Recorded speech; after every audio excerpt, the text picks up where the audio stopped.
तो विजय राम जी, आप बताएंगे कि जो चंद्रयान 3 ये जो लॉन्च हुआ है, इससे देश को क्या क्या फायदा है, क्या क्या करेगा ये वहां पे जाकर?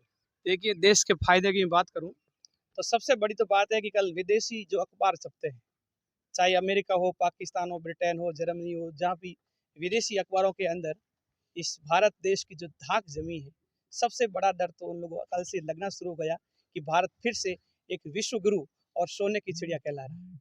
दूसरी बात यह है कि जब हम इसके फायदे की बात करते हैं तो आज हम यहाँ जब बैठे हैं, आपको पता है ज्योग्राफिकल कंडीशन और भौगोलिक स्तर से देखा जाए कि कहाँ सोना है, कहाँ चांदी है, कहाँ तांबा है, इसका खनन कार्य करवा के और मशीनरी के द्वारा हम पता करते हैं।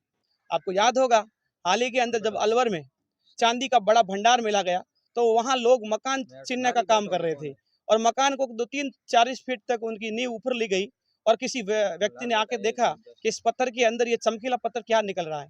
तब वहाँ पता नहीं चला, वो व्यक्ति वहाँ पत्थर लेकर लैब में गया और उनकी टेस्टिंग की, तब पता चला कि वास्तव में ये तो पूरी प्योर चांदी है।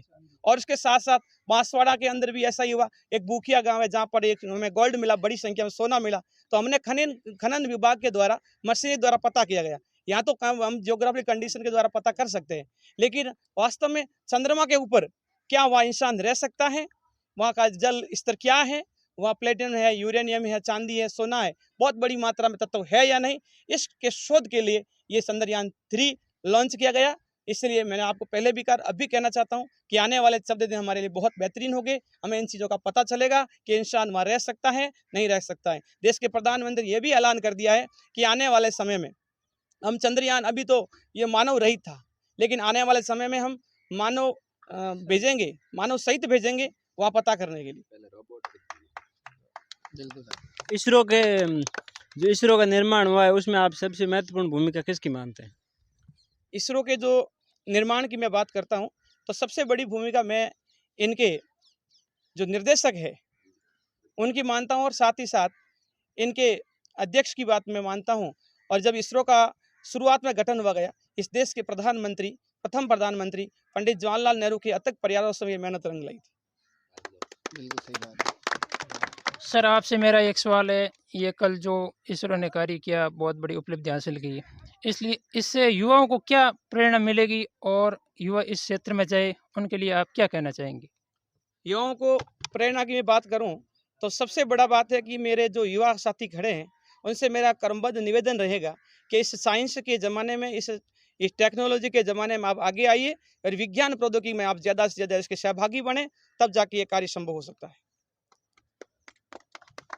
हमारा यहाँ पर ग्रामीण परिवेश है, यहाँ से युवा विज्ञान के क्षेत्र में बहुत कम जाते हैं, ज़्यादातर कला के क्षेत्र में 10th-12th पास करके विज्ञान का विषय वो बहुत कम चुनते हैं। इसलिए आप इनको कुछ प्रेरणा दे या कहे जो विज्ञान के क्षेत्र में आगे बढ़े।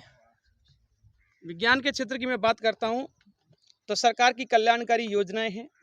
उन कल्याणकारी योजनाओं में अभी राजस्थान सरकार जो अनुप्रति योजना चला रही है, ऐसे बहुत सारे देश से अनुप्रति योजना चला रहे हैं। बहुत बड़ी मात्रा में एनजीओ भी इस पर काम कर रहा है और राजस्थान सरकार और भारत सरकार इस संबंध में बहुत बड़ी स्कीम लॉन्च की है। अभी 10वीं क्लास 11वीं पढ़ने वाला, 9th में पढ़ने वाला प्रधानमंत्री यशस्वी छात्रवृत्ति योजना की जो घोषणा की है, जो 9th में बच्चा पढ़ता है उनको 75,000 मिलेगा, 11th में पढ़ने वालों को 1,25,000 मिलेगा। इसके साथ साथ इस विज्ञान और टेक्नोलॉजी को बढ़ावा देने के लिए इंस्पायर्ड अवार्ड जैसी योजना भी हमारी बड़ी बेहतरीन मॉडल बन के उभरे हैं। तो मेरी उम्मीद और आशा के साथ मैं कह सकता हूँ कि ये विज्ञान के क्षेत्र में जाएं और इस देश के लिए नाम रोशन करें। बिल्कुल, आपका बहुत बहुत धन्यवाद। युवा इस क्षेत्र में आगे बढ़े और इस क्षेत्र में अपना नाम रोशन करें, ये हम आशा करते हैं। आपका बहुत बहुत धन्यवाद। Thank you.